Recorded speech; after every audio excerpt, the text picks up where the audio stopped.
What's up, guys? Good morning. Aaron here, Simon Says Farms, and today's One Take Wonder, it's not sponsored, but inspired by Rock Hill Farms and Arms Family.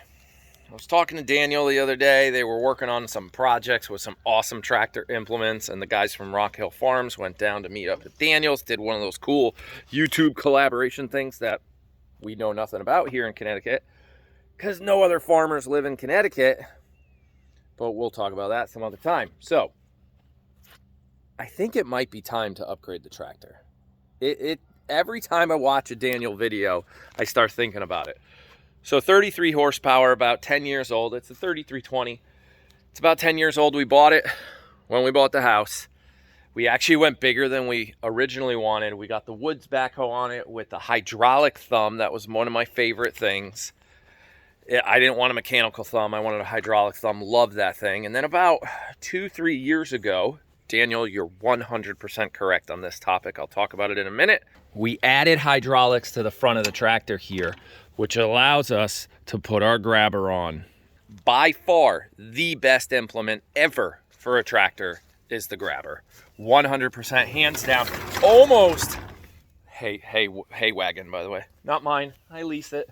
They drop it off. It's like 400 bales of hay, and I pay $100 a month for this trailer to sit here. I only have to move the hay once. They deliver it. It sits here. We empty it. Once it's completely empty, I call them, and they bring me another one. It's a beautiful thing. The grabber, by far the most so important that I'm trying to decide, and I need your guys' help, especially you, Rock Hill Farms. A bigger tractor would be great. To get bigger implements. That mower you guys used, amazing, would work great down here. We're in the process of clearing this field now. We have a bulldozer guy working. He's clearing it out, that beautiful tree. We're leaving there. It just looks so eerie this morning, right? They're ripping all this up. We're gonna bring in the dozer. Unfortunately, the bulldozer broke, so they've been doing it all with a little backhoe and a bucket. But we're thinking about getting a skid steer instead. Keep the tractor the way it is and get a skid steer, mainly because I want to be able to lift a full pallet of 2,000 pounds worth of product. When I order goat feed during breeding season, goat feed and alfalfa, I order the whole pallet. It's 2,000 pounds. Whoa, that's a mess. I want to forklift it into my shipping container, clean all this out. My son couldn't lift the bale of hay back up into the trailer, so he threw it here. But forklift some pallets of material into here. That's what I want to do. And the tractor, unfortunately, can't lift 2,000 pounds on a pallet. It can only lift about 1,200 because we're using fake forks. What I mean by that, we're hooking forks to our bucket. Still, we bought a set of real forks so the bucket would come off and the real forks would clip on. But they sent me the wrong bracket, not the correct John Deere mount, so I had to ship them all back. And that was such a pain that I never went back and ordered the new ones again. So, contemplating. Everything I own is green.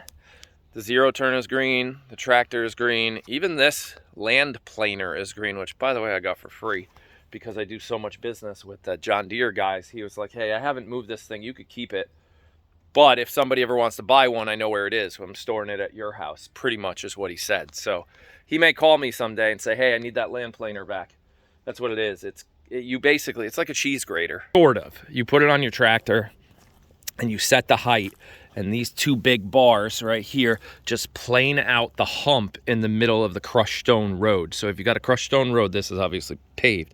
But if you had a hump in the middle from the two tire tracks, you drive this over it and it'll rip the hump out and level it all back out. Almost better than a York rake would because it's not going to move the material. It's going to literally just plane it all back out. It's really nice. It doesn't really work so well on the kids' ATV tracks, but hey, it's a cool implement to have that I didn't have to pay for, and it's just hanging out here. So put it in the comments. What do? Do I go red? TYM tractors? I don't even know anybody around here that sells one of those. I'd have to go sit in some and see. Do I contemplate an orange? My dad would be happy. Good old Kubotas. I don't want orange. Or do I look at bigger green? Or last option, stick with what we have. It's paid off. It's our tractor. It's 10 years old. It's not in bad shape. It's got a little error code on the dashboard that we have to get taken care of. It's something to do with the hydrostatic. I think it's going to go into the hospital the same time I do for my hip surgery. When I go in for hip surgery and I'm laid up for weeks, the tractor is going to go in probably for surgery too. That's kind of the idea. But do I get a skid steer? Maybe on tracks. We can go in, see the barn back there? We can go in the barn, grab her on the skid steer, grab the old hay. It's a zero turn, it's way tinier. We actually hit the outrigger, hit the door in the barn the other day while we were backing it out because the tractor's so big. I think the skid steer would be smaller. So it's just ideas. And Daniel and Rock Hill Farms, your video inspired me to talk about this. This is what we call a one-take wonder, meaning zero edit, guys. Straight from my phone, right out of the pocket with the coffee in the old wonton soup container right before I get to work. I'm going to go move some hay. And then we're going to talk to you guys again tomorrow because we post every single day. So hopefully one of you guys with some knowledge behind this topic can comment below and tell me, oh, one more thing. If I went with a bigger tractor, it won't fit in my garage where I store my tractor over there. I keep the tractor real close to the house. It won't fit. We need collapsible ropes. If we go closed cabin, it's not going to fit. So I don't think closed cabin's the way to go. That's why the skid steer would be closed cabin. So if I'm using it in the winter and I've got heat and I can use it to plow or put a snowblower on it or something, that's kind of the idea. All right, now it's time to go. I'm going to go get my hay. I'm going to get to work and I'm going to talk to you all again tomorrow.